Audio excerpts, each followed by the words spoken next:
Boa noite, eu sou a Cílio Simão, estou começando mais uma área live, direto aqui de Londres para vocês. Em Brasília são 18 horas, em Londres 21 horas e 1 minuto. Bem-vindos todos. Nossa live especial hoje, dia especialíssimo, uma live que eu estava aguardando há muito tempo já. E a gente batalhou bastante para conseguir essa entrevistada. Primeiramente, queria agradecer todo mundo, a audiência de ontem, de hoje, todo mundo que está aí ligado nos nossos bate-papos, né? Sempre às quartas-feiras e às vezes às quintas e às vezes às terças-feiras. Né? Nosso projeto é autoral e autônomo, e sem patrocínios. Então a gente faz porque gosta mesmo do design. Né? Ontem a gente falou com o Dimitri Lussix, bate-papo super bacana, e hoje a gente vai conversar com uma artista, designer, joalheira. Ela é super completa, assim, tem tudo que a gente gosta, na verdade, né? Bom, antes de começar a nossa live, a gente queria fazer uma homenagem aos irmãos Campana. Ontem o Fernando Campana faleceu. Esse moço aqui, para quem não conhece, deixa o mundo do design um pouco mais triste, né? E a gente lamenta essa perda no cenário criativo do Brasil. Né? Bom, coisas que acontecem, não estavam programadas, mas a gente tem que seguir em frente. Né? Bom, vamos falar agora de coisa alegre. Nós vamos conversar com essa moça aqui, ó, Fabiana Queiroga, minha conterrânea de Goiás. A Fabiana já está aqui online, eu vou colocar ela na nossa conversa.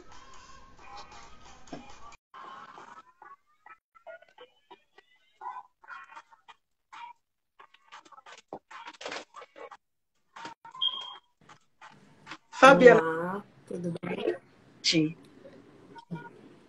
Tudo bom? Desculpa, tudo bem. Tá. Eu acho assim que antes de começar você fez uma homenagem, né, aos irmãos Campana. Sim. E realmente eu acho que é uma perda muito triste para nossa área, sabe? Ele era uma pessoa iluminada, criativa, curiosa, enfim. É muito triste ter essa perda. E nas últimas semanas a gente tem tido perdas no meio artístico muito grandes, né? A Gal, outros artistas, a gente tem perdido. E ontem surpreendido com essa história do Fernando, né? De repente, assim, sem mais nem menos, né? Que nem a Gal também, né? Sem mais nem menos, a gente fica muito triste, né? Muito triste para o nosso meio. Mas eu tenho visto toda a imprensa nacional e internacional fazendo belas homenagens a ele. Isso deixa a gente traz muita gratificação, né? De saber que era um nome tão importante, né? E muito interessante. A Firma Casa hoje fez uma postagem muito emocionada, né? Onde ela dizia assim: o Brasil perdeu um grande designer, o Humberto perdeu um irmão e nós perdemos um amigo, né? Então, muito bonito isso. É muito bonito ver essas homenagens de verdade, né, para as pessoas. É muito interessante isso, assim. E saber também que as pessoas são amadas enquanto estão aqui, que é o mais importante, né? Não é só a homenagem póstuma, mas que as pessoas têm a relevância mesmo, a importância mesmo no nosso presente, né? Viver o dia a dia, né? Amar as pessoas como se não houvesse amanhã, como dizia a música, né? Eu acho que isso é bem E eu acho curioso a gente começar falando de amor, porque eu acho que primeiro eu quero agradecer pelo convite, por estar aqui, por poder falar de uma coisa que eu amo tanto, que é a arte e o design, e que é a criatividade de forma geral, né? Então, assim, acho que a gente começou bem, falando de amor, acima de tudo. Design, na verdade, a gente que é dessa área, né, que gosta bastante, né? Eu sou de interiores, eu não sou jornalista, eu não sou comunicador. o meu projeto nasceu do desejo mesmo, de gostar dessa área, de gostar das pessoas, né? Tanto é que o intuito desse projeto no começo eram designers e profissionais que eu conhecia pessoalmente. E aí foram aparecendo os profissionais mais novos que eu não conhecia, por exemplo, como você. A gente não se conhecia, né? Já deve ter se cruzado em algum momento, mas não teve essa interação toda, né? E aí a coisa está crescendo e crescendo de uma forma muito bacana, mas é por amor mesmo a essa profissão, ao ofício, né? Eu aqui como observador, como locutor, e vocês aí como artífices mesmo, né? Pôr na mão na massa. Isso é muito bom, né? E eu queria muito te agradecer, porque desde que eu comecei a ver o seu trabalho, eu tenho me apaixonado, assim, olhado, olhado, olhado. E aí, quando chegou o momento de fazer o convite, eu falei assim, acho que ela não vai aceitar. Ah, eu achei ótimo, porque assim, eu acho que a gente tem que ter mais oportunidades, mais canais para poder falar disso. Porque assim, às vezes as pessoas conhecem o trabalho, mas não conhecem a pessoa ou vice-versa. Isso aí. E eu acho que quando a gente dá essa oportunidade, a gente aproxima o trabalho das pessoas, de modo geral. Né? E eu estou muito feliz, tem muita gente que eu conheço que está aqui, Carol, Giovanni, muita gente especial. Você é um Obrigada. sucesso, né, de mídia. Desde que a gente começou a anunciar a entrevista, as pessoas estão muito curiosas e tem dado uma repercussão muito boa, assim, na minha rede. Eu senti muito, Que bom, sim, desde que a gente que começou a bom. anunciar, né? As pessoas têm... É muito bom isso. Eu acho que acertei de novo no convite. Como diz a minha terapeuta, né? Canceriano não vive o mundo, canceriano sente o mundo. Eu sou de sentimento. Eu tenho que gostar, Ah, eu que tenho que bom. olhar, não pode ser só a coisa muito técnica, porque senão fica igual todo mundo faz, né? É verdade. Bom, eu vou começar com você, como a gente sempre começa com todos os nossos entrevistados. Eu queria saber da tua formação acadêmica. A gente já conversou um pouquinho, eu já sei mais ou menos, mas eu queria que você contasse para o nosso público, né? Tá, Como é que começou tudo isso, a parte acadêmica, né? tá. Mas eu vou começar um pouquinho antes. Pode, Eu sempre fui uma criança curiosa. deve. Então, eu acho que a curiosidade tem muito a ver com a criatividade. E eu acho que a criatividade, ela tem esse cerne na criança, né? Porque a criança é muito curiosa e por fim, muito criativa. E às vezes a gente deixa isso adormecer um pouco, né? No meio da nossa trajetória. Hoje eu tenho 43 anos. Mas por isso que eu quero começar na minha criança, que a minha criança sempre foi muito curiosa. E eu sempre desenhei muito, mas minha formação acadêmica, eu comecei com designer gráfico na UFG, em Sim. Goiânia, né? E depois eu fiz arte contemporânea, pós em arte contemporânea, depois eu fiz pós em moda, pelo IED em São Paulo. E, e daí eu dei aula na universidade, na PUC, por mais de 10 anos, foi para design e arquitetura, né? Onde eu também aprendi muito, porque eu acho que quando a gente dá aula, a gente dá e recebe, né? A gente aprende muito com isso. Entendi. Eu acho que, resumidamente, é isso. Então você tem uma formação que engloba tudo, na verdade, né? Assim, eu digo porque a gente aqui tem um É. foco no design, né? No design propriamente dito, nas artes plásticas e na criatividade em geral, né? E aqui a gente tem Uhum. eu gosto muito da parte de joalheria, né? E é uma parte também que você tem no teu currículo, né? E é por isso que eu digo que você é Uhum. muito completa aqui para o nosso projeto, né? Nesse sentido. Sim, na verdade, assim, quando eu falo que eu sou curiosa, porque eu também enveredei nessa parte da joalheria, que eu acho que a joalheria ela é uma escultura em pequena escala, né, se a gente for pensar. E aí eu sempre trago um pouco desse desdobramento da joalheria, apesar de não ter essa formação de joalheria, mas assim, já ter feito cursos, de bancada, enfim, ter essa questão do processo criativo, eu trago isso para casa. Então, assim, tanto nas minhas esculturas da série botânica, que tem o conceito da joalheria, eu tento criar esses pontos de contato e talvez mudar, brincar com a função e com o conceito, né? Deslocar isso de lugar. Eu acho que isso é divertido e muitas vezes funciona. E você sempre teve essa certeza, vou ser artista ou não? Eu sempre pergunto isso para os entrevistados, né? Quando é que o bicho da criatividade... Eu vou te perguntar quando é que o bicho da criatividade te mordeu, né? Porque eu acho que no seu caso você transita entre todas as áreas, né? Então, não dá para dizer assim, quando o bicho do design te mordeu. Quando o bicho da criatividade te mordeu de verdade, assim, você falou, é isso que eu quero para minha vida. Eu acho que é difícil responder isso, né? Porque é um start. Mas eu sempre tive a certeza do que eu não queria. Acho que é mais fácil a gente começar por aí. A gente ter a certeza do que a gente não quer e a partir disso a gente construir um caminho para o que a gente deseja, né? Eu costumo falar que nunca foi fácil. Trabalhar com arte e design no Brasil não é fácil. Acho que quem está nesse segmento sabe. Você que entrevistou várias pessoas desse segmento, pessoas assim importantíssimas, deve ter esse feedback. Então, assim, é meio... Eu considero uma vitória estar trabalhando com arte e design hoje, da forma que eu trabalho. Mas eu acho que na faculdade, porque desde então eu não parei. Assim, eu trabalho nesse segmento tem 23 anos. 23 anos, é uma trajetória bem longa, né? Eu formei muito nova. Muito jovem. Eu formei com 20. Mas você é super jovem. Então, Obrigada. tem muito caminho aí pela frente, né?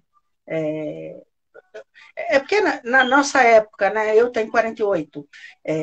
Então, na nossa época, quando os nossos pais, né? Com 40 a pessoa estava com o destino traçado e não podia sair daquilo ali, né?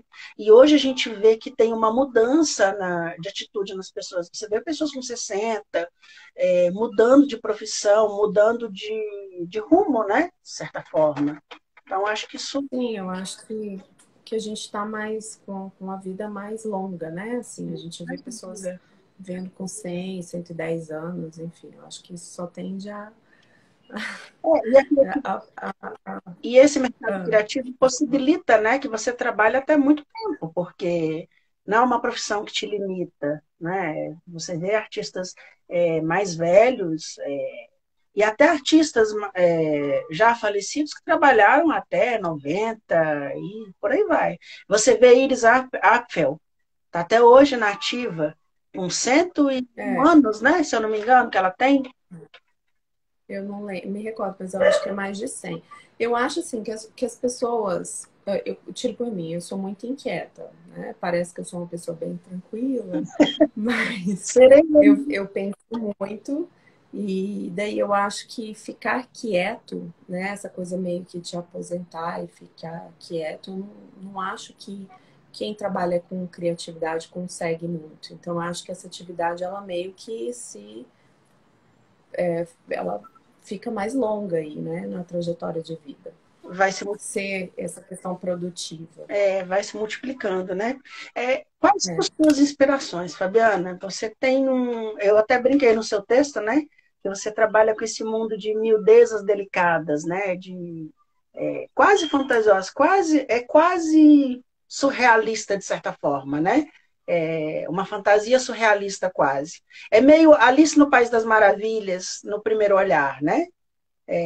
Qual? Eu acho, assim, que eu trabalho com uma essência do cotidiano ordinário, vamos colocar assim.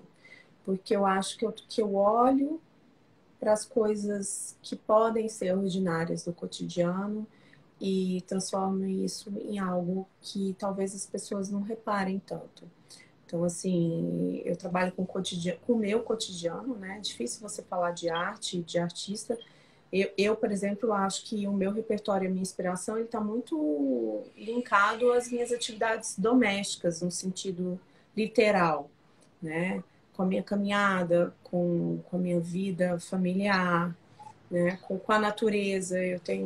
Acho que a natureza é primordial em tudo que eu crio. E eu tento ter esse olhar de realmente um olhar para as coisinhas que as pessoas talvez não reparem, para a sombra, para o padrão, para a textura, né, para as cores. É um olhar do dia a dia mesmo, mas que não deixa. É uma coisa simples, mas que não é simplista, não sei se. Entendi. É bem isso mesmo, essa coisa de tornar extraordinário o que as pessoas nem sabem que é, né? Na verdade, no final das contas. Eu acho que a gente tem que todo mundo tem essa capacidade criativa e como eu falei no começo quando eu estava me apresentando, acho que a gente deixa isso um pouco adormecido. E esse apuramento do olhar, ele é como treinar um músculo, é como treinar, sei lá, a fala, como treinar andar de bicicleta. Então, eu acho que, assim, tem pessoas que treinam mais um segmento, área, um pensamento, enfim. E eu acho que esse treinamento do olhar, ele é muito isso. Entendi. Quem são as tuas inspirações quanto artistas, né? Quem que te... eu sei que isso é difícil para um artista, é difícil para um criativo, porque eu, por exemplo, sempre tenho várias referências, né? A gente tem aquelas referências base, né, que todo mundo tem, mas tem sempre aquele olhar do momento, né? Por exemplo, eu em moda gosto de Saint Laurent, acho genial. Mas hoje, por exemplo, me encanta Iris Van Herpen, com toda aquela tecnologia, fluidez, olhar para a natureza, né? É, tecnologia. Então, é nesse sentido, sabe? Quem que hoje te atrai o olhar assim? Pode ser em qualquer campo, Nossa, essa pergunta é tão difícil mesmo, Silima. porque tem tantas pessoas geniais, né? Assim, é difícil. Deixa eu tentar mensurar aqui. Ultimamente eu tô atraída pela leitura, né? Pela escrita. Então, eu acho que uma das pessoas que tá me inspirando muito é o Nuno Ramos, que ele também é artista, mas ele também escreve. Ele também é uma pessoa múltipla, né? Eu acho que ele tá me inspirando muito. E,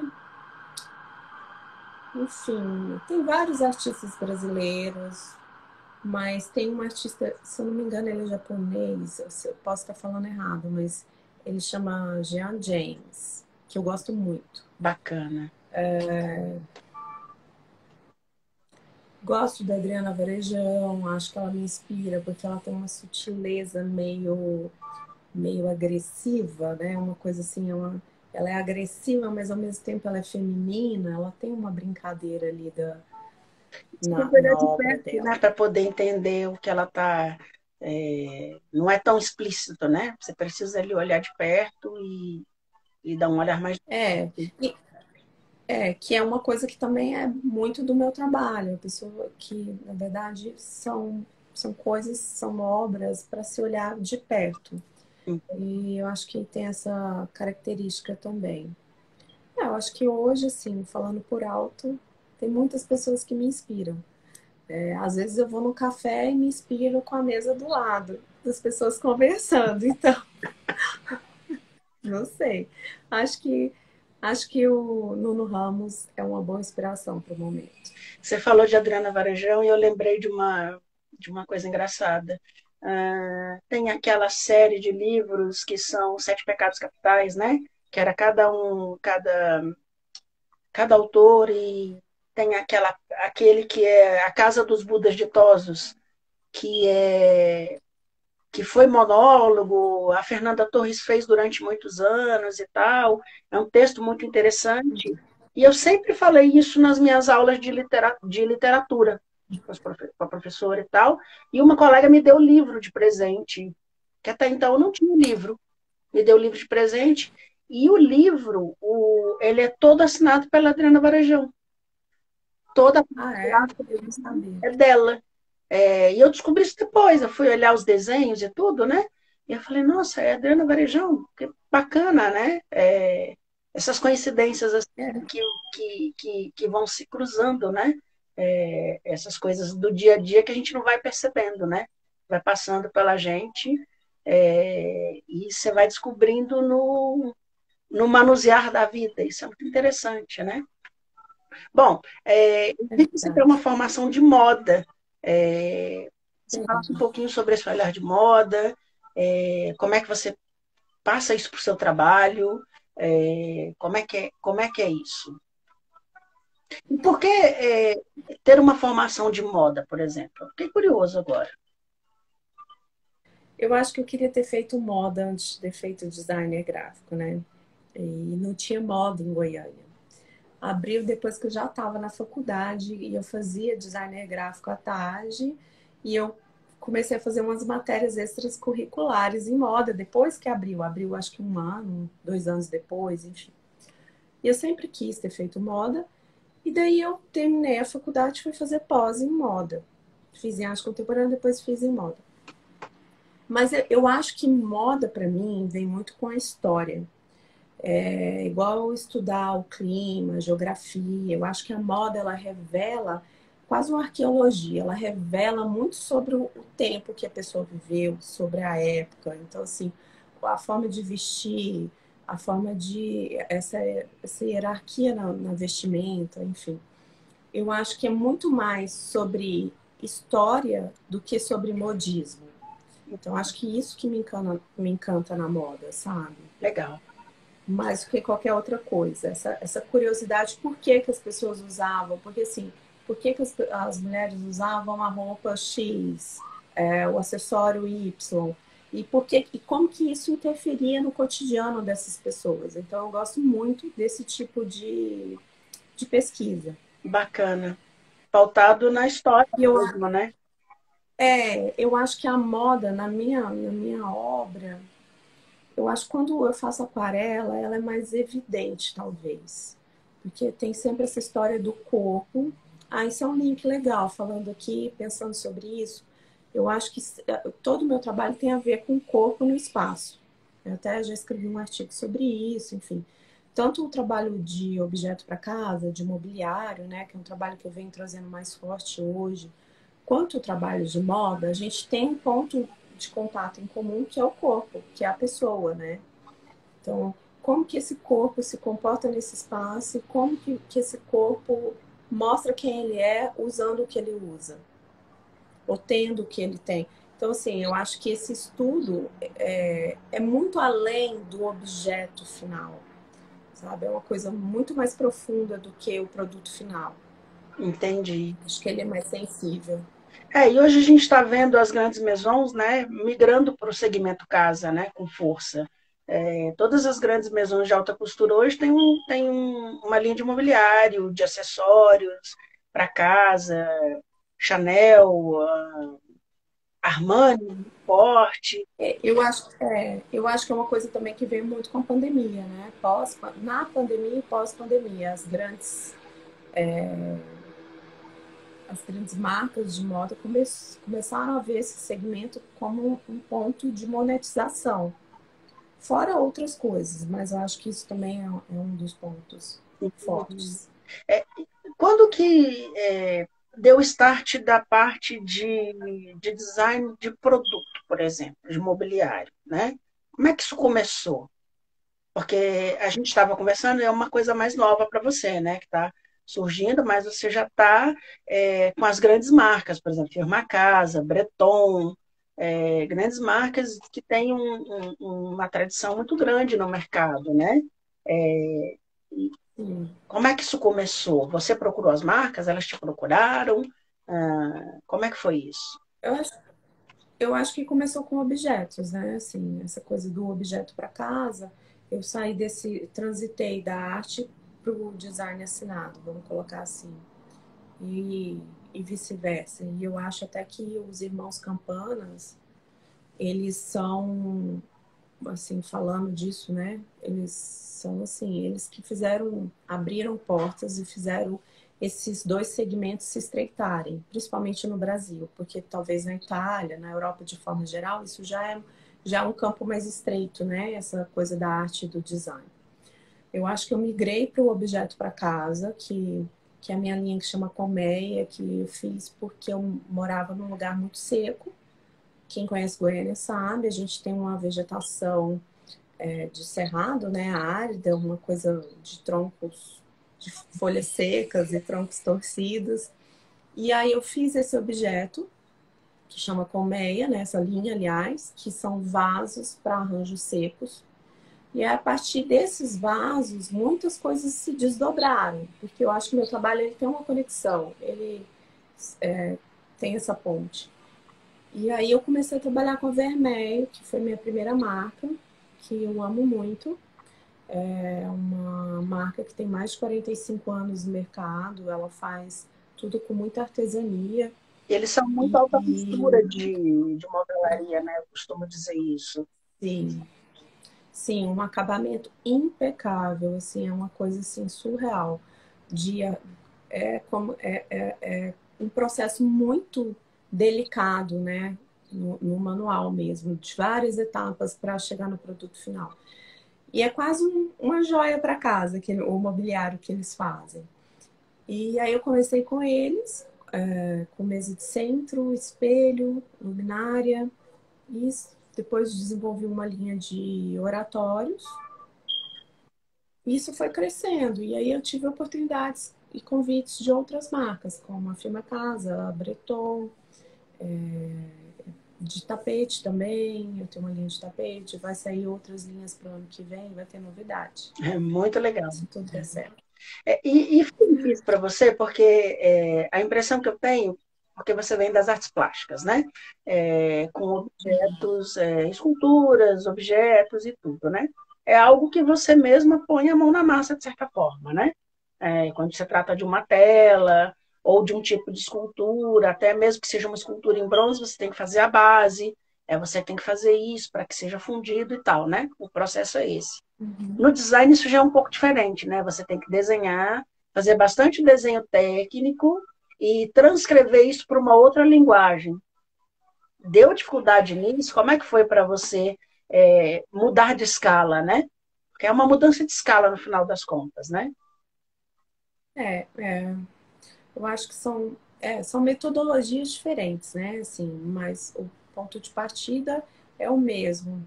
Na verdade, eu acho que essa questão de vir do segmento da arte, né? Por mais que eu tenha feito design, de designer gráfico, já tive escritório de brand, enfim, já trabalhei com design de superfície.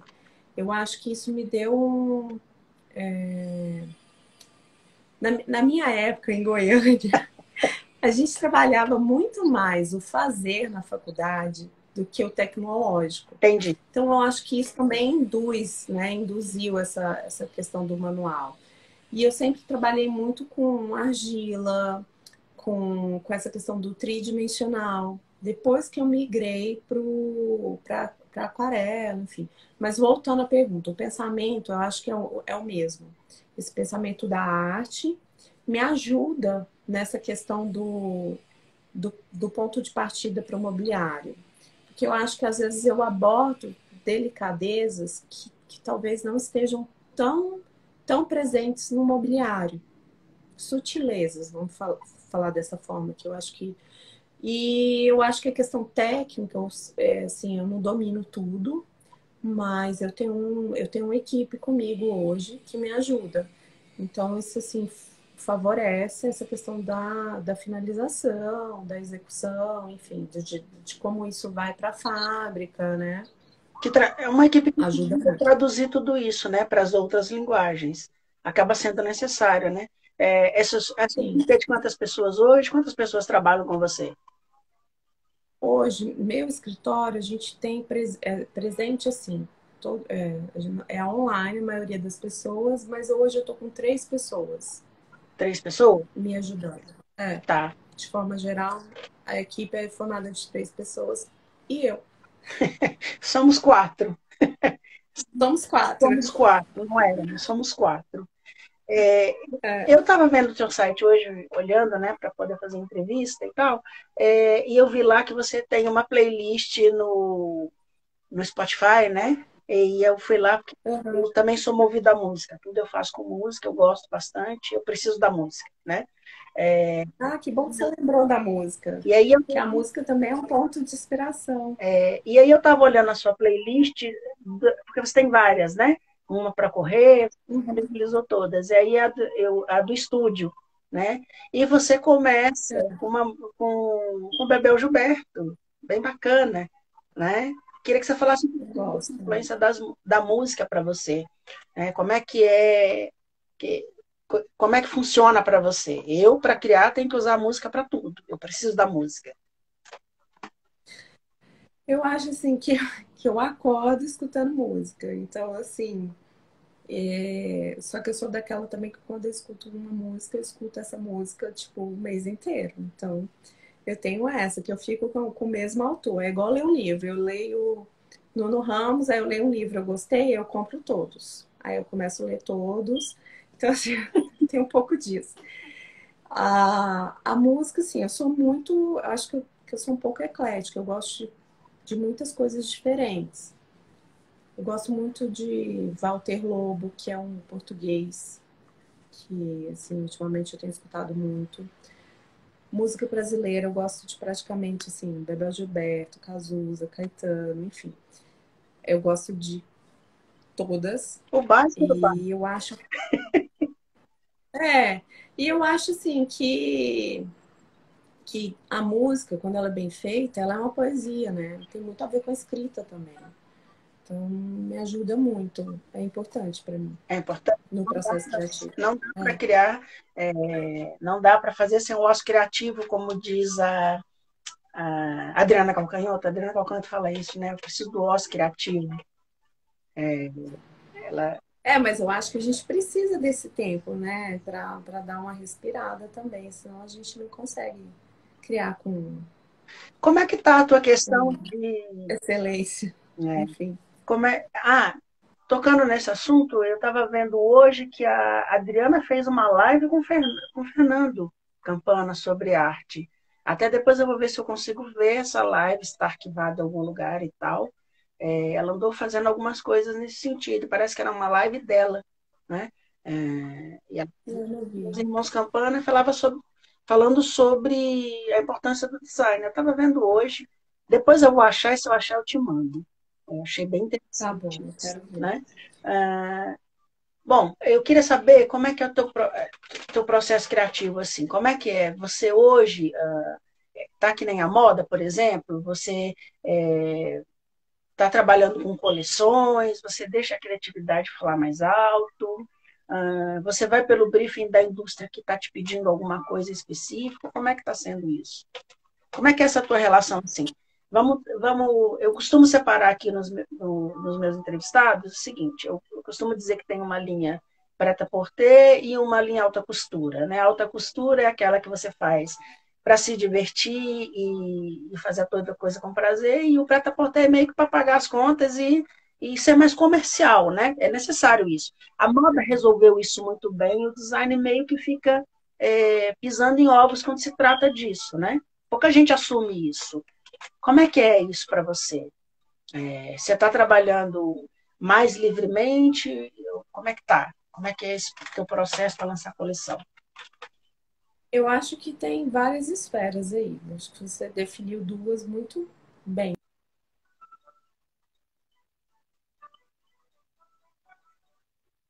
Seu som está Eu acho que tem essa. Cortou é porque eu recebi uma ligação, perdão. tá bom. Eu acho que tem esse briefing da indústria, né? Que às vezes você tem que estar amarrado a um público X e você tem um custo Y ali que você tem que cumprir, né? Então, às vezes você tem limitações, né, de produção. Mas eu acho que as limitações também te trazem para colocar o pé no chão e para as coisas acontecerem. Então, eu não vejo, de certa forma, como uma coisa ruim. Eu acho que é mais um desafio que você tem ali que trabalhar em cima disso. E eu acho que é o papel do design, né? Trabalhar com esses desafios, com a matéria-prima disponível, com a limitação da produção da indústria, com o prazo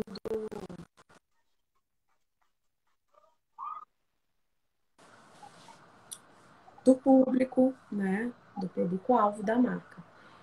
Hoje eu tenho uma linha que eu desenvolvo só pelo ateliê. né? Que eu posso ter um pouco mais de liberdade de fazer o que eu acho que eu quero.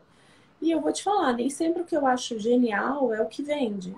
O que eu acho mais genial que eu faço, que eu não acho que é tudo, lógico, tem umas peças que eu gosto mais, e não vende. E tá tudo certo. Eu assumo pra mim que essas peças são minhas.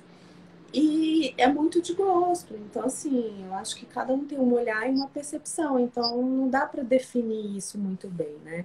Mas eu acho que no meu ateliê, no ateliê eu tenho uma liberdade maior de fazer o que eu penso e o que eu acredito. Mas eu também não acho ruim.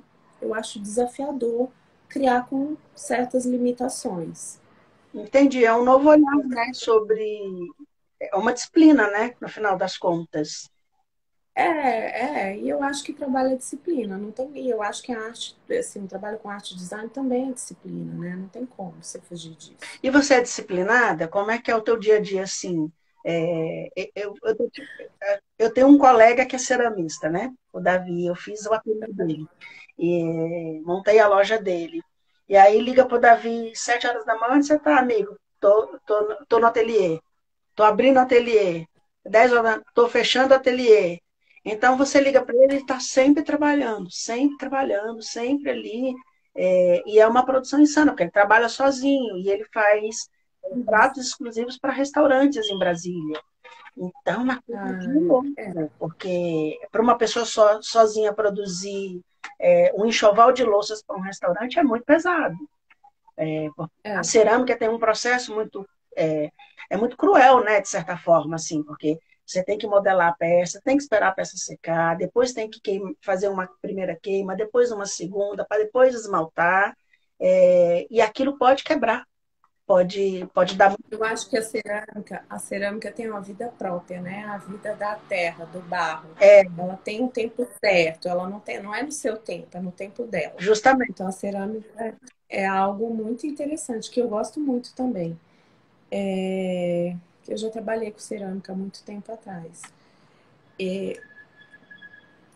Desculpa, me perdi na pergunta. Fui pensar. Perguntando como é Você que é a faz? questão do teu dia a Ah, dia, do né? disciplinado, tá. Você Ok. tem essas rotinas, por exemplo, acorda cedo, vai para o ateliê, ou você deixa a coisa fluir? Então, eu tenho uma amiga que hoje ela tá morando em Lisboa, ela brinca que nunca viu uma artista tão disciplinada igual eu. Mas eu me esforço, não que eu seja disciplinada, mas eu me esforço muito para ser. Porque eu acho que eu tenho também um pouco essa logística, né? Olha, sei lá, 9 horas da manhã eu tenho que estar sentada, eu tenho que estar trabalhando, termino às 7, então eu tenho que ter esse tempo. É lógico que tem dia que eu respeito esse fluxo do processo, porque tem dia que você está mais racional, então vamos trabalhar, mas vamos resolver a parte racional do negócio, né? Ah, tem dia que você tá mais. Não, hoje eu acho que eu tenho que fazer isso. Aí realmente eu paro tudo e faço algo que tem muito a ver com o cerne criativo. E aí eu vou respeitando essas vontades, né? Entendi.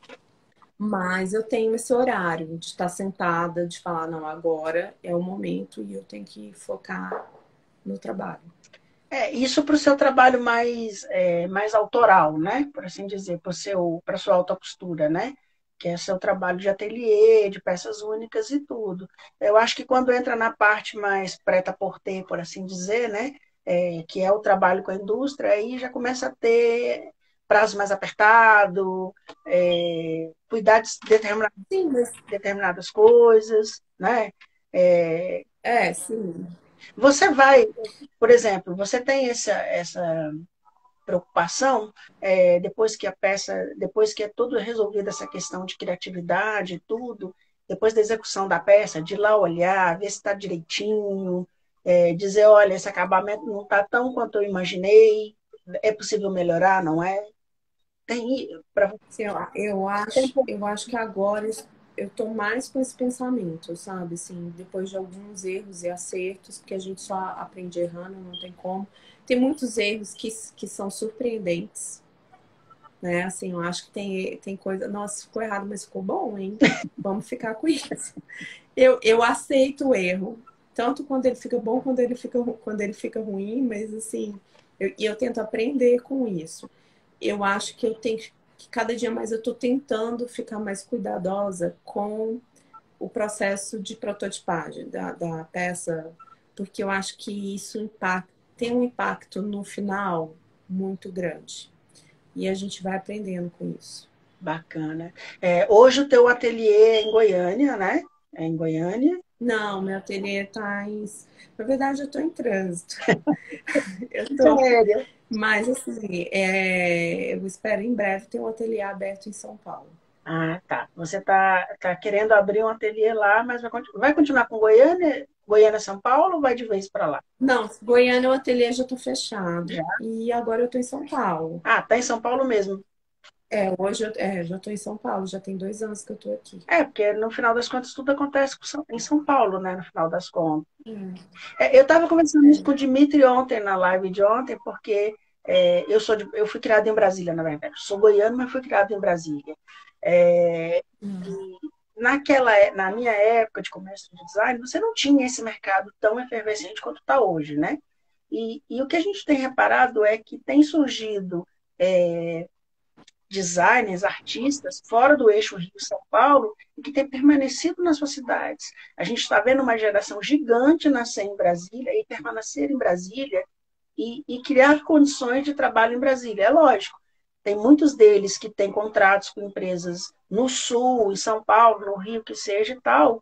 E hoje a gente tem a possibilidade, né, tanto da ponte aérea quanto dos canais digitais, isso facilita muito a vida da gente, né? Hoje é sim, possível você desenhar com um certeza. CAD colaborativo, alguém em São Paulo, outro em Tóquio, e você consegue, com a nuvem, fazer essas coisas todas, né? Ajuda bastante. Uhum. E aí, por isso que eu estava te questionando, né? Se você ficaria em Goiânia e teria 2 ateliês, né? Eu gosto muito de Goiânia, mas eu acho que eu também estou gostando muito de São Paulo. Então, hoje eu penso mais em ficar em São Paulo. São Paulo é Eu acho que viciante. você tem. Ah, pode falar. São Paulo é viciante. São Paulo tudo acontece primeiro, as conexões, as relações, né? Essa atmosfera do novo. E eu acho que aqui você tem muita oportunidade de ter acesso a museu, a galeria, a exposições, a teatro, a festival de música, enfim. Não que nas outras regiões não tenha, claro que tem, mas assim, aqui é muito mais forte, né? Muito mais reduzido, né? Na verdade. Nas outras, né? É. É. Não, Então, eu sinto isso em Brasília também, né? Fica parecendo que a gente está sempre com o resto, assim. Quando o artista tem um tempo para ir lá para Brasília, vai, né? É, mas eu acho que é curioso isso que você falou, porque esse movimento criativo e do design, da arte, ele está crescendo em outras regiões. E é bom que cresça, né? Que saia um pouco também do eixo Rio-São Paulo, né? E que tenha essa expansão em outras regiões do Brasil, porque a gente tem gente criativa no Brasil todo, né? Aliás, no mundo todo, mas o Brasil, de forma geral, o Brasil, eu tenho que puxar sarda, né? Como que é para mim? Como que sardinha para é? São Sarge. Não, Que o brasileiro, ele é muito, muito criativo, né? Então, assim, eu acho que é muito bom que todas as regiões tenham oportunidades e esse movimento cresça. eu acho que é um pouco porque falta um pouco de industrialização em algumas regiões, eu acho, né? Eu acho que isso é um fator importante. Isso conta muito. Brasília, por exemplo, é um lugar que você quase não tem indústria, né? Por conta de incentivo fiscal, as indústrias que tinham em Brasília migraram para Goiás, para Goiânia e para Anápolis, por exemplo. A indústria de moda toda fez isso. O pouco que tinha em Brasília migrou para Anápolis, por exemplo, né? Então você tem grandes indústrias de moda produtoras de roupa em massa em Anápolis, em Goiânia e tudo. E Brasília ficou meio muito política, muito filosófica e com pouca execução de tudo, né? Então acho que essa é a dificuldade.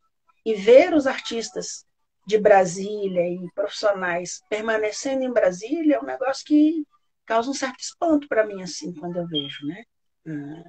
Eu sempre É, sinto. mas eu acho que isso está bem crescente. Eu só vou pedir licença, não, não vou sair, só vou abrir uma porta aqui, porque o meu amorzinho tá aqui, ela quer participar, né, Luna? Deixa ela entrar, É minha cachorra. a gente adora.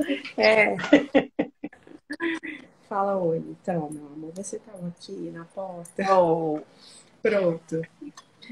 É que ela gosta de ficar junto. E eu tinha encostado a porta para fazer menos barulho, aí ela ficou ali, deixa, querendo entrar. deixa ela à vontade, porque é assim mesmo. Ao vivo é desse jeito.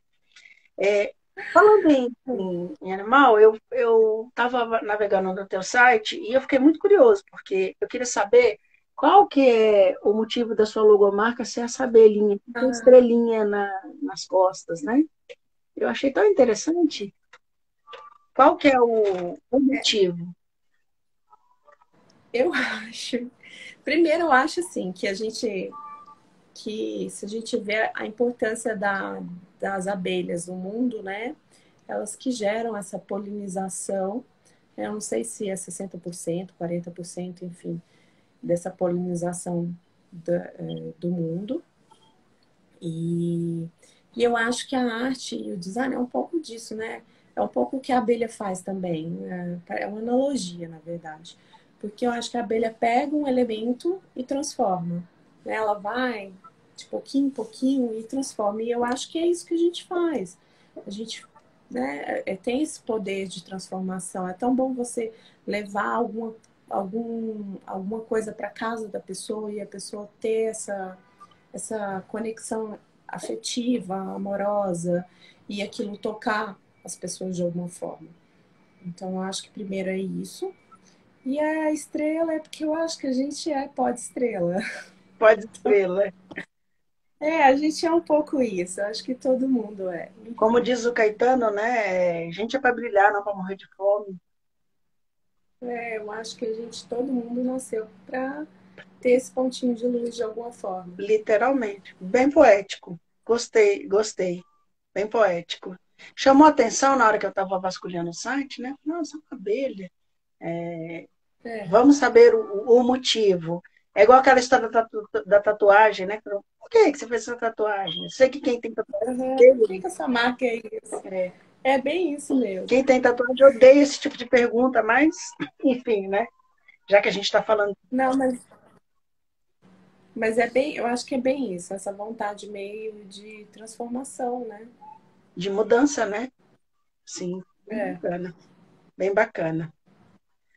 A gente já falou aqui sobre inspiração, sobre música, sobre arte. Deixa eu pensar aqui mais alguma coisa bacana. Moda, a gente já falou sobre sua relação com moda, sobre joalheria. Eu acho que agora eu vou começar a mostrar um pouco dos produtos e a gente vai falando sobre a trajetória de cada produto, pode ser? Pode ser.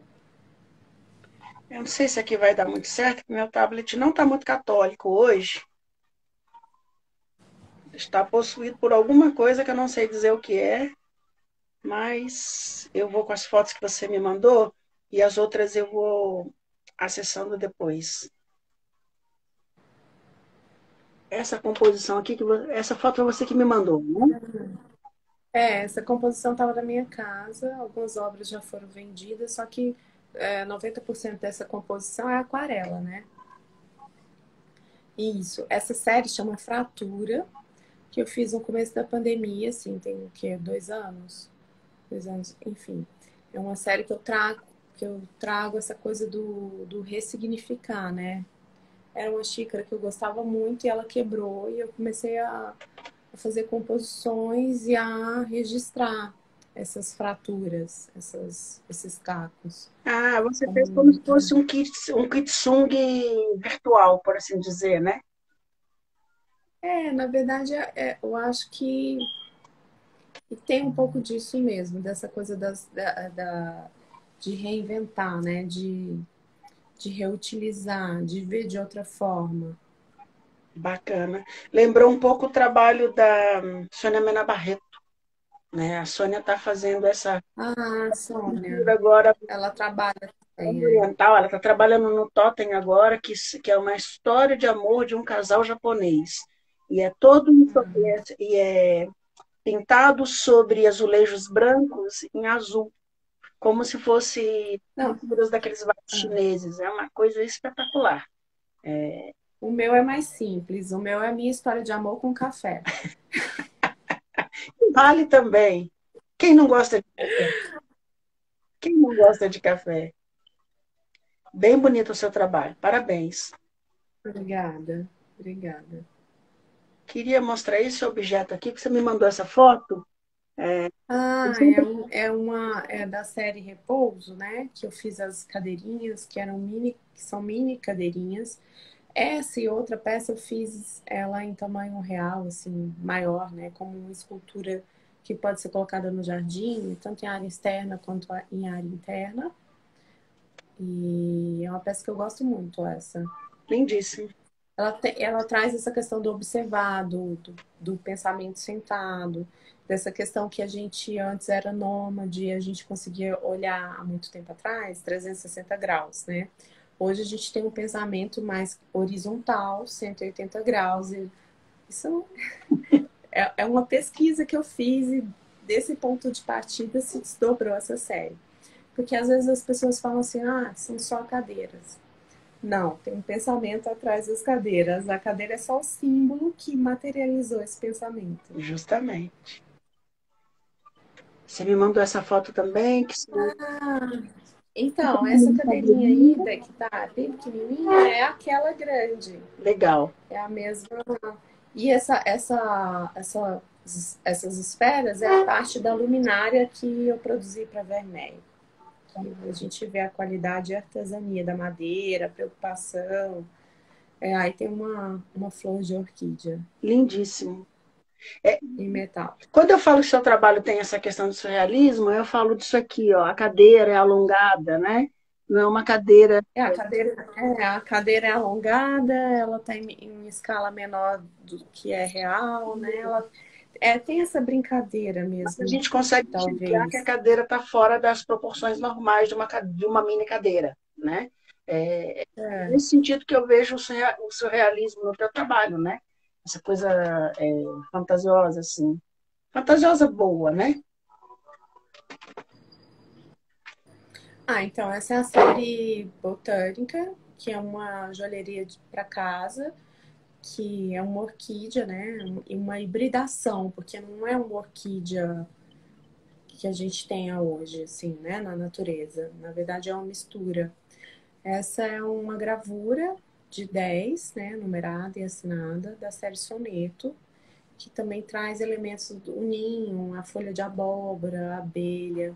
E essa série é muito legal, eu gosto muito da Soneto, porque ela tem um alto relevo nela, não vai dar para ver na foto, mas tinha braille, palavras escritas em braille, tinha símbolos em alto relevo, então é uma série muito delicada, que realmente você tem que olhar de perto.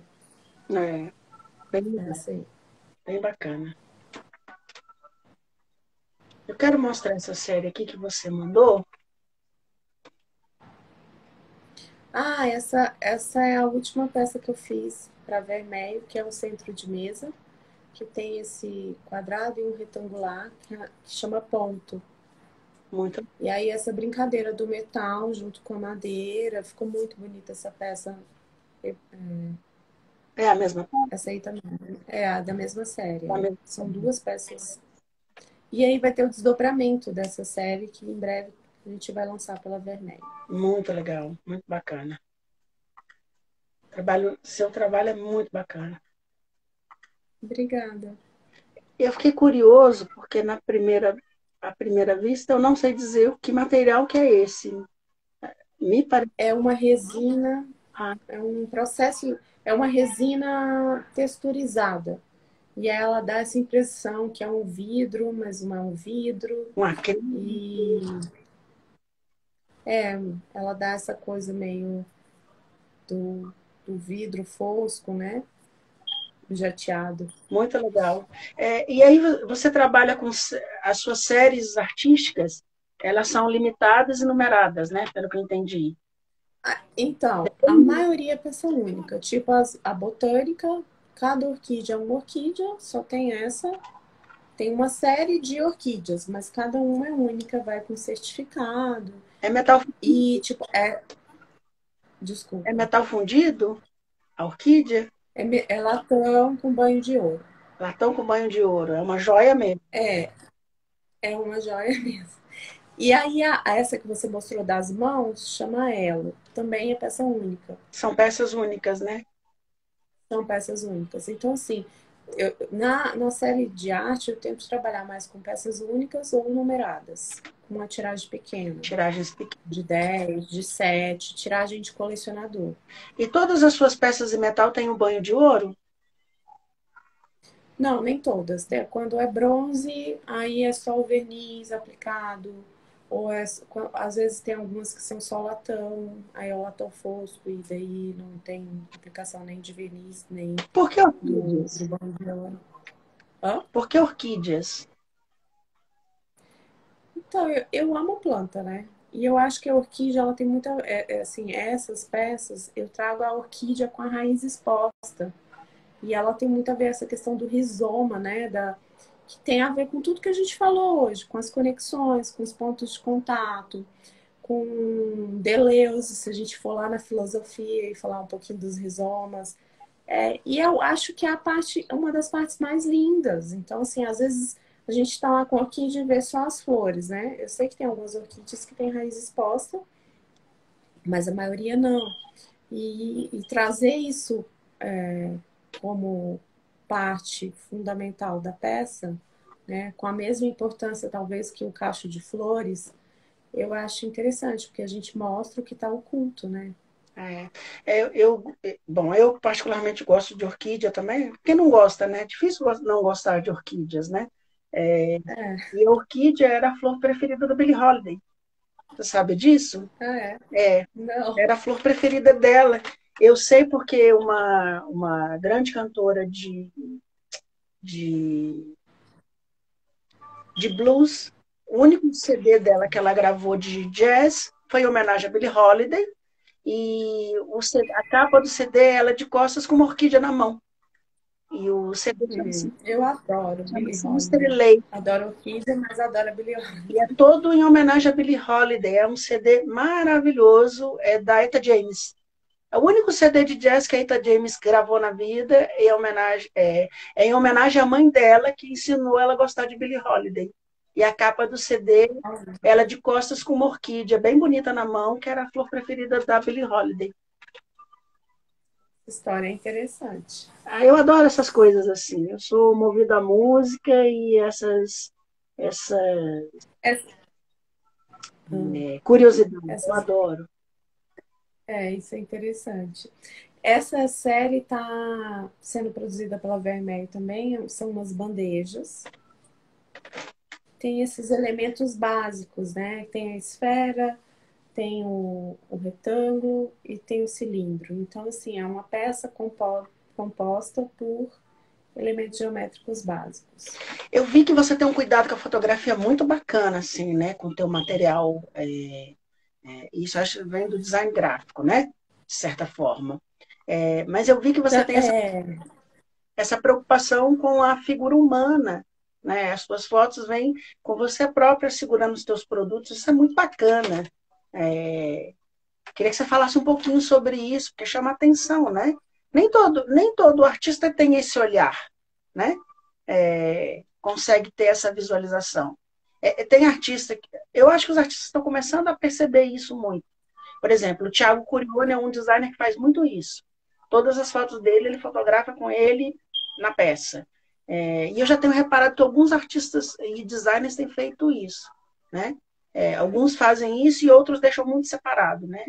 Tem uns que não aparecem de jeito nenhum ao lado das próprias peças e outros que aparecem mais e tal.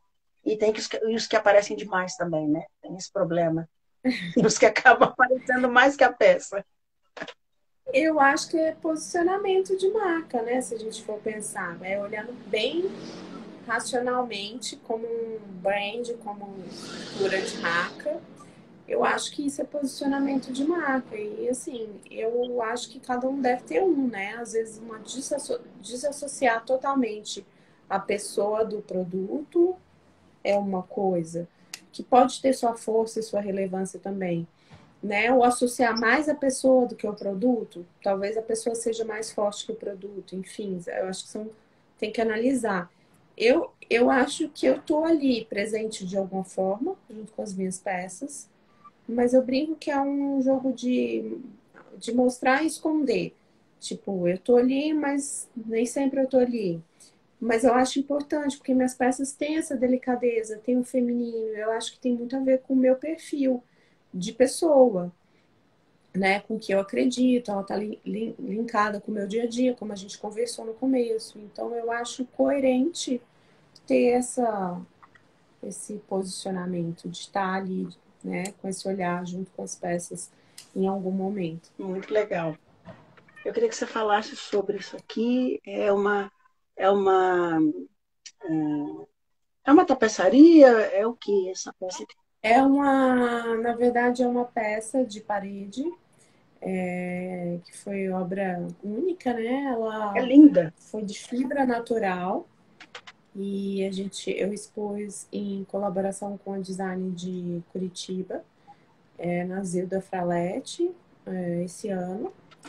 E, na verdade, isso é uma coisa legal do trabalho que eu gosto muito, dessa questão de transitar em vários suportes, essa pesquisa de matéria-prima, né, de diferentes, porque é uma coisa que eu não tinha trabalhado ainda, a fibra natural.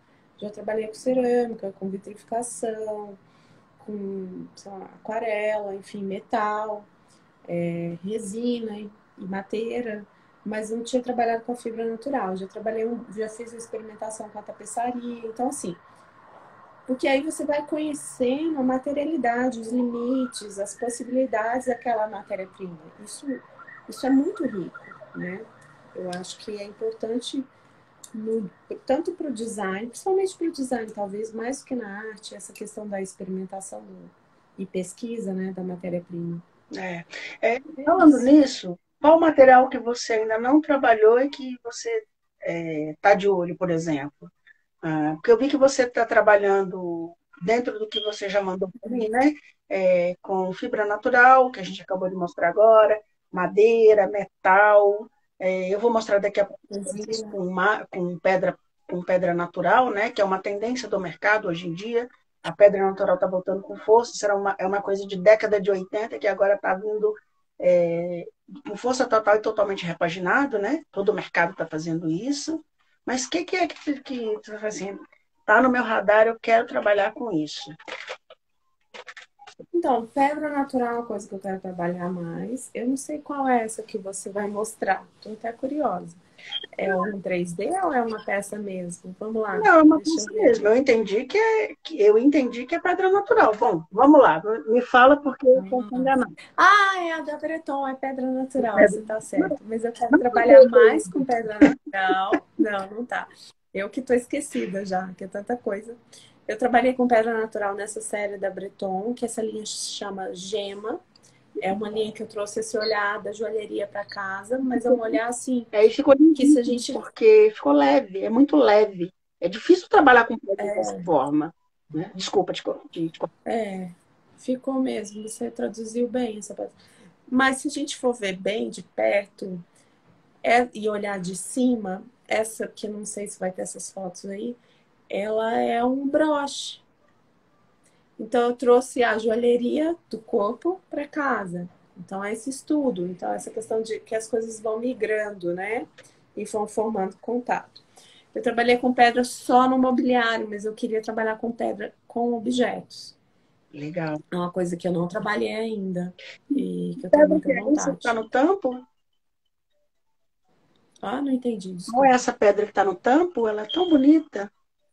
Nossa, eu esqueci o nome dessa pedra, pra te falar bem a verdade. Eu acho que Parece, se eu falar aqui, eu vou falar. parece que tem uns vinhos Eu tenho que dourados. procurar, não lembro. Parece que tem uns vinhos dourados. Ela, ela tem uns veios dourados. E É uma você pedra bem falou da bonita. joalheria, quando você olha para a peça de lado, parece aquelas estruturas de agarrar as pedras, né? Não sei como é que chama aqui. Exatamente os ganchinhos que você apoia as pedrinhas da joalheria. Então é Então, realmente esse olhar de olhar lado é isso, de certa forma, né? é, É bem isso, bem legal. Parabéns. Tá linda essa linha. Obrigada, Gostei bastante. obrigada. Deixa eu mostrar agora. Essa linha aqui é para vermelho, não é? É, isso. Essa é a série Verbo, que aí a gente produziu, na verdade, os dois armários. Esse banquinho não foi produzido ainda. E tem um carrinho também, que eu não sei se está aí, um carrinho de chá. Aqui é um banquinho. Não, não tá. É um banquinho, esse não foi produzido, porque esse aí é um 3D. Ah, tá. Os 3Ds agora enganam a gente, não tem jeito. Engana bem. É. Então esse armário tem essa surpresa, que dentro ele é laqueado, um tá laqueado nesse vermelho e o outro em um azul. E essa peça também vai pedra, esse puxador, essa esfera, ela é de pedra. Ah, Se eu não me engano, essa é olho de tigre. Eu acho que é isso. bem bacana. Bem lindo. Essa coisa da fantasia que eu falo é isso, né? Você olha um móvel de madeira por fora, você não vai imaginar que ele é laqueado, colorido por dentro, né? É, que é, Tem um certo humor, né?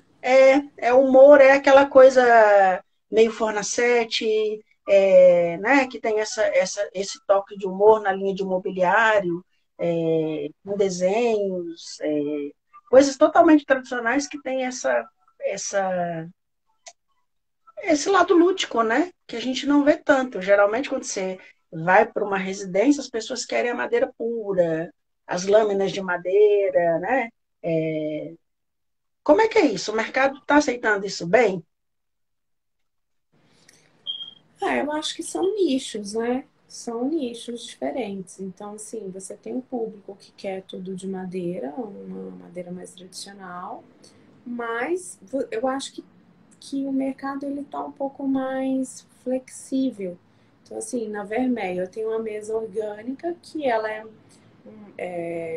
pode ter a lâmina de embuia no tampo e as laterais são laqueadas de uma cor, de um laranja ou de um azul, enfim.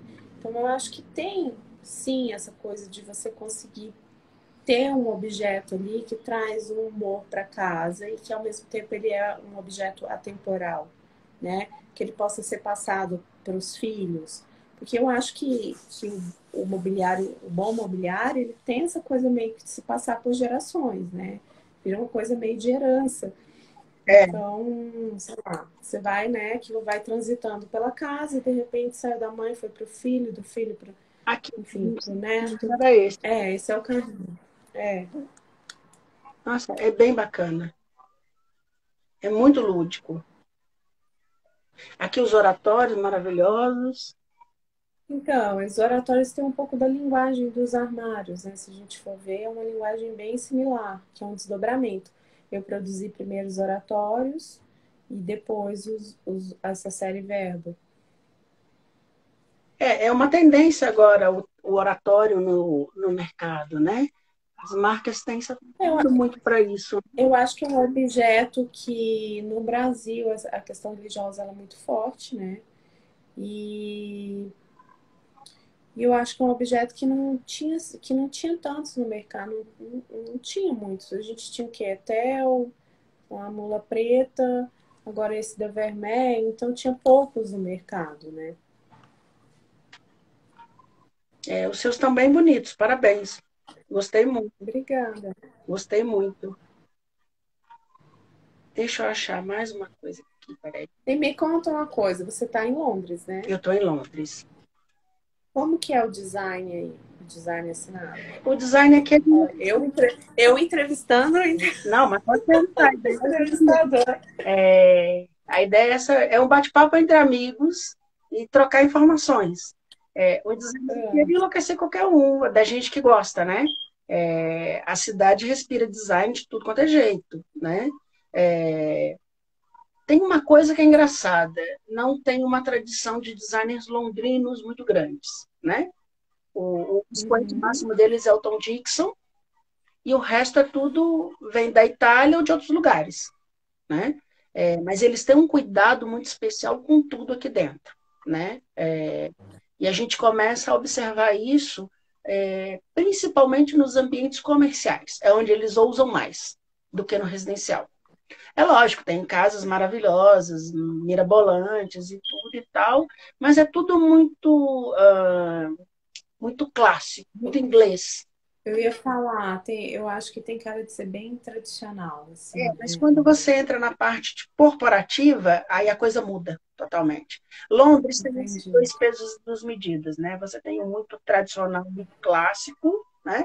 E você tem um muito contemporâneo. Você tem, um, As polaridades. você tem uma igrejinha de 200 anos do lado do Gherkin, literalmente. Uhum. Ali do lado do Gherkin, Mas eu, que é aquele prédio que é em forma de ogiva, tem uma igrejinha de 200 anos pequenininha, no meio de todos aqueles prédios gigantes. E tem um hotelzinho pequenininho, um hotel boutique, de séculos atrás, que está mantendo todas as características ali no meio daquele monte de prédio. Então, você consegue ter essa conservação, né? É, mas eu acho assim desculpa. Estava até conversando outro dia com uma pessoa sobre isso, que como eles fazem isso, né? Por exemplo, o Museu da Guerra que eu visitei, que teve uma intervenção do Norman Foster, que é um dos maiores escritórios daqui de Londres, né? O prédio é um antigo sanatório de 200 anos atrás. Eles mantiveram o lado externo do prédio todo original, com aquele ar até sombrio, de certa forma, né? E dentro ele é todo contemporâneo. Só que ele fez de uma forma que só o átrio central é todo contemporâneo, mas ele não briga com o entorno, ele é todo de vidro. E aí você anda naquilo ali e fala, nossa, mas que sacada, né? Como é bem feito isso. E você vê isso nas grandes instituições, né? Você moderniza o É. prédio por dentro com tudo que você precisa, mas por fora ele fica com aquela cara bonita, né? É, Aqui a gente tem um exemplo muito bom disso em São Paulo, que é a cidade de Matarazzo e o cidade. Rosewood, que eles fizeram isso, né? Era um espaço de uma maternidade, tinha uma igreja muito antiga, e eles fizeram toda essa revitalização. Eu não sei se foi o Jean Nouveau e o Philippe Starck. Philip Stark. Então, assim, teve um olhar muito cuidadoso para o que era, já estava pronto e para o que poderia ser modificado. E ficou assim, genial. É. Genial. Não, mas eles conseguem fazer isso, eles conseguem fazer isso. E outra, eles fizeram isso num país que eles não precisavam fazer isso. Eles poderiam ter demolido aquele prédio inteiro, que ninguém ia sentir falta. Mas eles Não, mantiveram não, mas a gente está sentindo falta dos predinhos demolidos. Não pode mais. e eles salvaram a igrejinha. Você vê que eles salvaram a igreja, a capela da Maternidade Matarazzo, né? Eles fizeram um trabalho incrível. Aquele negócio ficou É, pendurado nas fundações. Abriram aquele buraco é, enorme para fazer o hotel e aquilo ficou nas fundações. é porque, na verdade, a história que eu escutei, pode ser que não esteja totalmente real, mas assim, foi que a igreja, quando o altar é mudado de lugar e eles queriam rotacionar a igreja, aí você tem que, aí a igreja é considerada, ela vai ter que receber a bênção, alguma coisa nesse sentido. Se estiver falando alguma coisa equivocada, a gente me corrija. E daí eles não queriam fazer isso, aí eles sustentaram erguer a fundação e rotacionar aquilo. Então foi uma coisa genial, genial, muito bem, muito investimento também, né? Um cuidado e um investimento. É um investimento cultural que eles não tinham obrigação de fazer, porque, por exemplo, aqui na Europa eles são obrigados a fazer isso, né? Eles têm essas regras. Por exemplo, o Reino Unido tem um departamento público dos castelos do Reino Unido. Estão todos listados, existe um site, existe um departamento só para cuidar dos castelos. Você entra lá e você tem todo o histórico daquele castelo, a quem ele pertenceu, por que ele foi mantido daquele jeito, as obras de arte que tem ali dentro, quanto é que custa para entrar, você pode comprar o seu ingresso online para entrar ali. Então tem esse cuidado com o passado deles, né? E é uma coisa que nós temos que aprender com os ingleses. Estou vivendo na Inglaterra, então estou vendo isso, né? É esse orgulho que eles têm da história deles e das cores deles. Você entra em qualquer lojinha seja de artesanato, seja ah, de uma lojinha comercial, você tem todo tipo de produto, de um pratinho com a face da rainha, até uma pantufa com as cores da bandeira. Eles têm orgulho disso, né? E é uma coisa da população. Por exemplo, o Jubileu da Rainha tem rua que até hoje enfeitada com as bandeiras, com as bandeirinhas, né? E puseram bandeira nas portas. Então você vê esse orgulho da realeza, né? Não só da realeza, mas dos símbolos dele. Acho que é um orgulho da história, né? Vamos combinar? Eu acho que é um orgulho da É história. o Eu orgulho, acho que o Brasil é um país muito novo ainda comparado com a Europa, né? Com a mas é o Inglaterra. orgulho da história, e eles entendem uma coisa que a gente não entende, que é o seguinte, que essa história pode gerar dinheiro para eles, entende? Mas, Então, mas eu acho que a gente está num olhar delicado para a nossa história, tá? Tem uma construção acontecendo. Eu acho que toda construção é lenta, né? E é lógico, eu acho que a gente vê isso no design. Há 10 anos atrás, o que que era o design, né? Então, assim, sei lá, a gente tem uma força no design da década de 90 para cá, maior no Brasil. Hoje a gente vê todo esse crescimento em todas as regiões brasileiras, das pessoas criativas, tudo isso que a gente falou. assim, Então, eu acho que, assim, é um passinho de cada vez, né? Eu acho realmente que o olhar para isso, primeiro olhar para a história. E aí eu acho que, segundo passo, cuidar da história, né? É muito importante, né? Mas eu acho que a gente está no caminho. não, eu Tá lento, mas a gente concordo, está no caminho. eu concordo muito com o que você falou, a gente é muito jovem. Nós estamos há 1.000, 2.000 anos atrás de todo mundo, na verdade, né? A gente é muito novinho, né? Então, só 500 anos, né? Mas o que eu digo é o seguinte, por exemplo, você vê esse cuidado que foi colocado em São Paulo, num prédio histórico que é a Maternidade Matarazzo, um prédio importantíssimo para a cidade de São Paulo. Já houveram exposições de arte super bacanas lá, já esteve.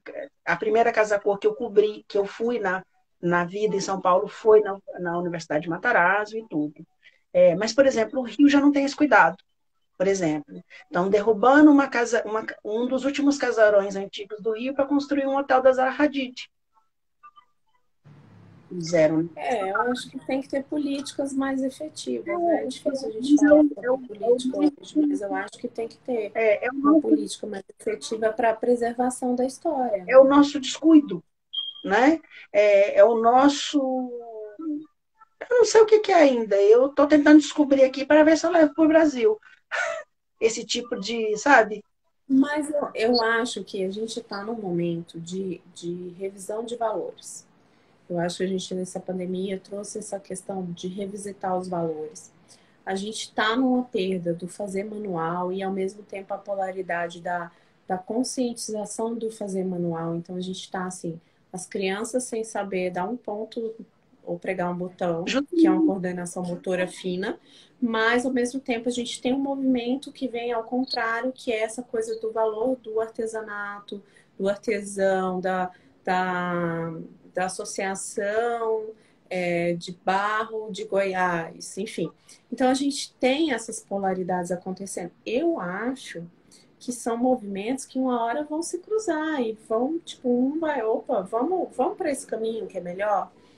Mas eu acredito que tem que começar em algum lugar, Não, está né? começando. Por exemplo, falando sobre isso, a gente tem o Marcos Camargo de Goiás, né? Que faz aquele trabalho lindo lá com as coras, com aquele trabalho dele todo, e que está tendo uma super visibilidade, né? Tá aparecendo. É um artista local de Goiás que está aparecendo no cenário, como você também, né? Eu sei que vocês são amigos e já fizeram coisas juntos e tal. E a gente vê, e recentemente teve um evento gigantesco que foi a Semana Criativa de Tiradentes. Você teve lá também, né? Você foi para Tiradentes, né? Eu participei da palestra da Breton, que a Breton foi um dos patrocinadores, e a Breton tá com essa história do carbono zero, então assim, tem essa conscientização, né? Eu fiz uma instalação com a Karina e com a Cris, Karina do Estúdio Glória e a Cris Campos, na casa da Cris, né? E, enfim, eu acho que Tiradentes é exatamente esse movimento, né, que eu tô falando. Eu acho que essa coisa, o que eles estão fazendo lá é muito forte, né? E eu tenho certeza que isso vai se propagar, porque é um movimento verdadeiro, né? É um movimento que tem como, é uma energia que tem como crescer, né? Essa valorização. Mas, ao mesmo tempo, a gente tem, eu dei aula na universidade, assim, por mais de 10 anos. Você vê a coordenação motora fina dos adolescentes, quando entram na universidade, elas não tá trabalhada. Isso por quê? Porque a avó não ensinou a pregar o botão e a fazer o crochê. Não tem mais. Então, assim, essas coisas que eram passadas pela família, né? De pai para filho, de mãe para. Isso meio que está se perdendo. Então, acho que a gente está realmente no momento de rever os valores, né? E de tentar um equilíbrio aí. Você não acha que é um pouco, já que você tocou no assunto, e é interessante, nunca ninguém tinha falado sobre isso. Mas você não acha que é um pouco por conta do nosso mundo digital que acaba. Eu digo pelo seguinte: eu me pego sem coordenação hoje em dia para escrever manualmente, né? Porque eu faço tudo no computador, tudo eu anoto no computador, eu sou bem tecnológico nesse sentido. Aí, quando você precisa fazer algo que é analógico, por assim dizer, você começa a ter uma certa dificuldade. Você não sente isso? Não, total. Eu acho que é realmente um caminho sem volta a questão digital, né? Sei lá, o metaverso, essas realidades, né, paralelas, enfim. Não é um caminho que eu vou falar que eu acredito tanto no momento, porque eu ainda sou da pessoa que gosta de escrever no caderno, né? Quando eu viajo, eu levo os cadernos para escrever ou para desenhar. Eu sou a pessoa que compra livro físico, não digital. Mas eu acho que é um caminho realmente sem volta que ficou potencializado pela pandemia. Era uma coisa que ia acontecer talvez daqui 10, 15 anos. Eu acho que esse tempo foi achatado, encurtado e aconteceu agora. Então a gente vê as crianças com acesso ao digital muito mais cedo. E daí, quando ela está no digital, querendo ou não, ela está no mundo paralelo, virtual. E ela acaba não ficando no mundo real o tempo que necessário. E daí vai invertendo os valores. E você começa a interagir menos, a ter. Eu escuto muito sobre filosofia, podcast, enfim, eu leio muito sobre as relações humanas. Então eu acho que a gente vai tendo distúrbios e lentes distorcidas sobre as conexões e as relações pessoais, tanto no trabalho quanto amorosas. E a gente vê tanta coisa acontecendo, até o ideal de beleza, né, essa distorção de que o uso do filtro, as pessoas fazendo por isso, desse ideal de beleza incessante, dessa questão dos influencers, né, de um mundo ideal As perfeito. harmonizações A gente vê fica com a cara passada. as pessoas, sim, fazendo cirurgia plástica, enfim. E é libertador quando você entende que você não precisa de nada disso, né? Justamente. Eu tive na Europa, eu tive em Lisboa há pouco tempo e eu fiquei surpresa como que as mulheres, assim, fui na praia, as mulheres todas com o corpo delas, tipo, aparentemente nenhuma tinha cirurgia plástica e estavam todas muito bem com o corpo. Diferente do Brasil, que a gente tem um índice muito grande de cirurgia. Eu acho que, não condeno ninguém que fez cirurgia, não é nada disso, tá tudo certo. Eu só acho que às vezes a gente tem que ponderar as coisas, porque elas estão chegando tão rapidamente, tão acelerado, né? Um tempo tão acelerado, que a gente às vezes não processa essas informações e vai no fluxo do que está acontecendo. É. Você não acha que a arte pode mudar um pouco isso? Eu vi muita gente nessa, já que você tocou no assunto da pandemia, se voltando para coisas manuais, porque as pessoas estavam tão cansadas de ver desgraceira na internet, né? Que era só o que tinha, era só isso, era só discussão, problema, e, e, É, e as pessoas eu acho que meio que desligaram o celular e começaram a partir para coisas manuais. Brincar com os filhos, cuidar da vida, cuidar, né, assim, coisas manuais e tudo. Você não acha que o caminho é um pouco esse? Eu acho que é isso. Tem pessoas que voltaram e tem pessoas que intensificaram, né? A gente tem esses dois caminhos. Mas eu tenho uma amiga que fala assim que, não sei se eu vou lembrar a frase, mas que o fazer manual engrandece. E eu acho que sim, porque você está ali no processo, você com a materialidade com que você está fazendo, e você consegue ter o começo, meio e fim num tempo que às vezes não é seu, é o tempo da construção, como a cerâmica que a gente falou, né? Vou contar a historinha rápida, assim, não sei se você vai. Mas eu, quando era pequena, a gente não tinha. Era uma época que não tinha fast food, não tinha essa questão do iFood, da entrega, não sei, enfim. Então a gente reunia todo mundo na chácara, colhia o milho, descascava o milho, aí ficava o dia inteiro no fazer da pamonha. Então era um ritual para no final da tarde, tipo 5 da tarde, você conseguir comer uma pamonha e tomar um café. E dentro desse ritual tinha toda uma história, né? Uma troca de história, tinha um aprendizado do fazer, do dobrado, descascar, de como dobrar a palha do milho, do tempo daquilo executar, né? Se ficar pronto. Então eu acho que esse tempo ele está meio distorcido hoje, né, com o digital. E eram as famílias Acho que é todas, isso. né? Eu sei porque a gente tinha essa tradição também em casa, né? De ir para a Uhum. fazenda, colher milho, era a família inteira, literalmente. Era o evento do dia, do final de semana, era isso, Mas né? sabe que minha família continua fazendo isso no interior, né? Isso é bom. A família, uma parte da família ainda continua fazendo isso, né? E é uma coisa que Ah, passa de geração a geração. Hoje, as minhas primas levam as filhas e os filhos para fazerem isso, com a família toda reunida. eu acho que esses pequenos encontros, eles perpetuam um pouco dessa questão histórica, né? Do fazer, da história da mãe, da avó, de como as coisas aconteciam, enfim. Eu acho que isso não pode se perder. Então, assim, voltando a Tiradentes, eu acho que o movimento que eles estão fazendo lá é maravilhoso. E eu acho que isso tinha que ser replicado, porque é muito lindo. Quando entrevistei a Simone aqui, eu falei sobre isso. Eu acho que isso tem que começar a se replicar. Fazer uma semana em Goiás. Goiás tem muito artesanato bonito, né? Tem. Goiás, Na Bahia, né? Na Bahia também. E em todas as regiões do Brasil. O Nordeste, dá Brasil é para muito fazer uma rico. semana criativa em É, cada estado. Nós temos tanto estado, dá para fazer semana criativa para o ano inteiro, não é? é verdade. É, Simone vai ter que trabalhar muito. Vamos falar com ela. não, mas eu acho que de repente pode se fazer um movimento para. Como são os design weekends, né? A gente vê hoje design É. weekend acontecendo em Brasília, por exemplo. Acabaram de lançar um design weekend em Brasília. Né? Começa timidamente, como começou de São Paulo, e a coisa vai indo. Daqui a pouco está É. replicando no Rio, e por aí vai, para todo mundo sair desse eixo, né? Eu acho. Deixa eu mostrar mais um É. produto teu aqui. Esse é o Banco Veste que tá na firma Casa. Firma K, É metal e madeira. lindíssimo.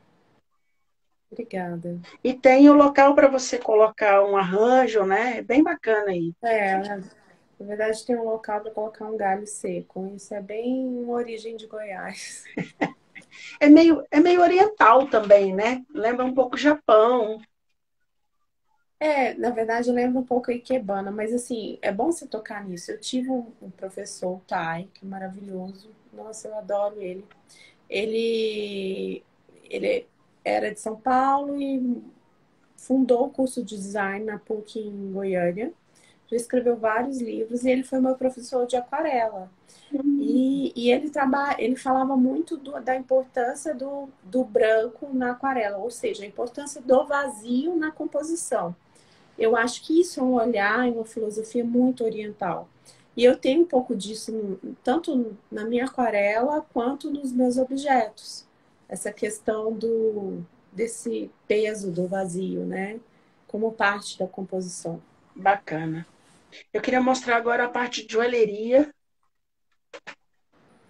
Ah, tá. Esse brinco fui eu que fiz mesmo na bancada. Gosto tanto desse brinco, Lindo. que ele é muito simples. Ele tem uma pérola, né, nas pontas. É, ele tem uma Tá vendo pérolazinha. aqui, ó, É. bem lindo. Eu sou fanático por joalheria, é das coisas que eu mais gosto de mostrar aqui. Eu gosto também. Eu tenho entrevistado muitos joalheiros e estou tentando trazer uma galera. Já trouxe umas duas ou três, e estou trazendo, sempre que eu posso, eu trago. É uma coisa que eu sempre dei destaque no site e nas redes sociais. É algo que me apaixona muito. Depois eu vou te indicar uma amiga minha que está abrindo uma marca de joalheria muito linda, E, maravilhosa. Eu até prestei uma consultoria para ela, para a marca, legal, consultoria de processo criativo.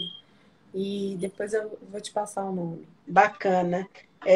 A gente está tentando trazer alguns nomes aqui que são referência nessa área, né? Fernanda Spielbox, que é uma amiga que eu gosto muito, adoro o trabalho dela, e vamos trazer outras.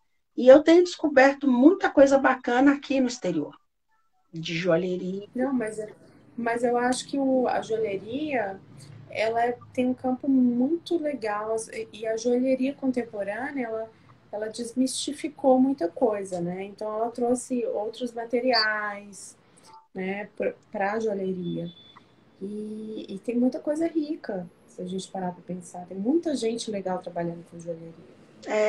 Aqui eu vejo nas instituições, né, nos grandes museus aqui, as lojinhas sempre têm uma parte de joalheria contemporânea. Você vê coisas lindas, lindas, lindas, lindas. É de encantar os olhos. Então, essa é a série Colmeia, que agora está na Vermeer. Que são os objetos para arranjo seco. Aí tem bandeja, tem os vasos, tem um vaso de parede. É lindo. Isso. Esse é de parede. O bacana do teu trabalho é que é tudo muito inusitado, né? Você não consegue ter um vaso, não é só um vaso, é uma escultura. Esse então, é isso. Eu acho que ele tem uma função de composição. Essa daí que você mostrou agora é uma mini fruteira. Então, ela tem essa coisa da gangorra, dessa brincadeira. Quando você põe a fruta, isso mexe. É uma coisa que lembra a infância. É bem legal. E é isso que é o surpreendente no teu trabalho e que deixa a gente muito encantado no primeiro olhar assim, né? Deixa eu só achar mais um produto aqui.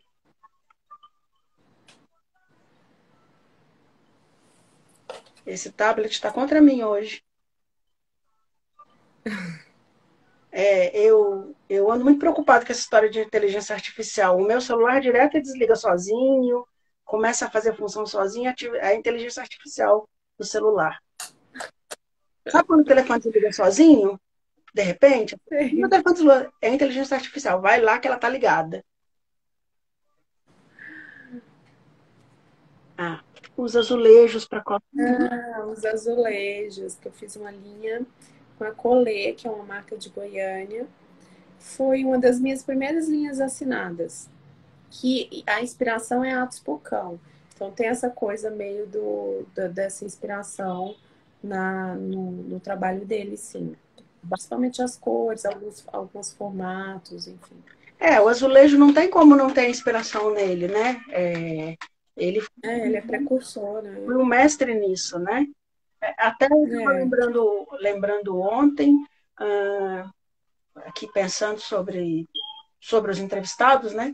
E eu estava lembrando daquela coleção que o Ronaldo Fraga fez sobre o Atos Bulcão, né? Que é aquela coisa deslumbrante, uma das coleções mais bonitas que já teve. Ele usou as cores que o Atos usava, ele usou a paleta que o Atos usava, né? E é um desfile belíssimo. é, Não sei se você já viu esse desfile. eu lembro desse desfile, eu lembro. Ele é Na verdade, assim, eu acho que o Atos Vulcão, ele inspirou muita gente, não tem como. Até hoje ele inspira, como outros, né? Como Niemeyer, enfim, bem. tem muita gente tem muita gente que é inspiradora. É. Ainda bem, a gente tem muitos talentos, né? Muitos, muitos, muitos. É, E é bonito ver que o Brasil está se renovando, né? Com essa nova geração, como você. o Marcos, quem mais? Tem tanta gente bacana surgindo, tanto trabalho bacana surgindo e criando mais referências, né? Isso é muito bom. Ah, Sim, não. A gente tem o Rodrigo Ambrósio, tem aqui em São Paulo várias outras pessoas legais, do circuito, a Ana Neute, Valéria enfim, tem muita maravilhosa gente com a bacana. gente. Rodrigo Ambrosio vai estar no mês que vem com a gente aqui, conversando com a gente. É, Tem uma galera bem bacana então. chegando aí. Eu estou bem feliz com isso, assim. Minha Ah, querida, que bom. E eu estou muito feliz pelo convite. Espero que ter contribuído aí com um pouquinho da minha história. claro, seu trabalho é maravilhoso. A gente se Obrigada. sente honrado de ter você aqui. Eu queria que você fizesse o seu comercial agora, falasse onde é que a gente encontra as suas peças, onde é que está vendendo, as lojas, as marcas para quem você desenha, pode citar todas. Tá. Vamos lá, faz teu comercial que a hora é agora. Tá, então eu primeiro vou começar pela Vermeer, que a gente falou tanto, tem várias linhas assinadas, todas elas que você mostrou aí estão disponíveis, direto com a Vermeer. Tem a Breton, que é a linha Gema, né? Certo? A Tapetar, onde eu fiz uma linha de tapetes. A Lab Luz também tem uma linha de luminária, e daí a gente vai trabalhar uma próxima linha. A Colê tem essa linha de azulejos. E eu trabalho com duas galerias no Brasil, uma em Salvador, que é a Tria Galeria, e uma em Brasília, que é a Divino Galeria. Então, assim, tem algumas obras. Ah, e a Legado em Goiânia. Então, são essas três que você encontra também. E algumas lojas. Eu não estou pulverizada em várias lojas, porque a gente tem um cuidado de não estar em muitos lugares e de estar em lugares que têm empatia com a marca. Enfim, eu tenho esse cuidado. Então, ao total, acho que são 15 lojas no Brasil todo, com as galerias. E também tem um ateliê, que através do link da bio do Instagram, você entra direto no WhatsApp do ateliê e o site, que tem algumas peças pontuais. E é isso. Você tem Acho que eu fiz a propaganda. lugar, Hã? vendo online em algum lugar? Online? É, ou não? Online eu tenho o site Seu site mesmo. e pelo WhatsApp também, Beleza, né? beleza. Eu queria falar uma frase para a gente finalizar, Pode, se você deixar, claro. que é do Murilo Mendes. Só não existe o que não pode ser imaginado. Olha que lindo.